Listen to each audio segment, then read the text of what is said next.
E vem aí o time do Paysandu. Bola levantada na boca do gol no segundo pau. Hora de desvio de cabeça. Janias é gol! É gol, é gol, é gol, é gol!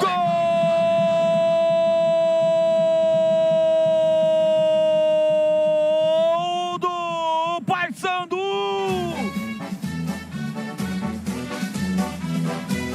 Janias, camisa 22. Com 55 segundos do segundo tempo. No levantamento do Edilson pela direita, rasteiro. O goleiro Vladimir foi e não achou. E aí, não teve sobra na cobertura dele, Jean Dias, que no segundo pau chegou de carrinho para enfiar a bola pro fundo do gol do Bugre. Jean Dias, predestinado, entrou no intervalo e com 55 segundos de bola rolando no segundo tempo já empata o jogo. Um para o Paysandu, um para o Guarani. O que vale é o detalhe, conta aí, Vladimir.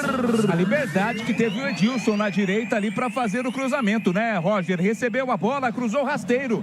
Parecia estar no domínio do Vladimir, mas ele não alcançou. E sobrou do outro lado para o Jean Dias colocar para o fundo das redes. A posição do Edilson está sendo analisada pelo VAR, mas o Jean acabou de entrar e marca, por enquanto, o gol de empate do Paysandu.